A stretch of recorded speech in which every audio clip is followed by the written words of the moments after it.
दिल्ली में जमुना के water level में मुसलसल कमी जारी, लेकिन देर शाम हुई बारिश ने बढ़ाई मुश्किलें। कई इलाकों में फिर भरा पानी। पीएम मोदी ने एलजी को फोन पर हालात पर की चर्चा। दिल्ली में सैलाब पर सियासत जारी। आम आदमी पार्टी ने एलजी से की चीफ सेक्रेटरी पर कार्रवाई की मांग। आईएएस और दैनिक अफसरों की मुतासिर इलाकों में तैनात।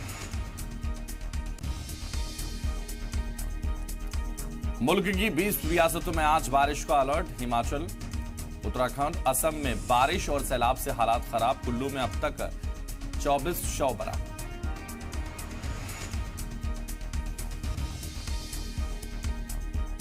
हद के इज्जत मामले में गुजरात हाई कोर्ट फैसले के खिलाफ सुप्रीम कोर्ट पहुंचे राहुल गांधी।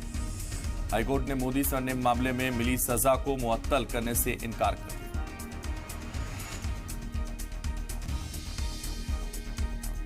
ऑर्डिनेंस पर कांग्रेस ने आम आदमी पार्टी को हिमायत के दिए इशारे। जयराम रमेश बोले, कांग्रेस मुंतखब हुई सरकार की हुकूक पर हमले के खिलाफ है और रहेगी।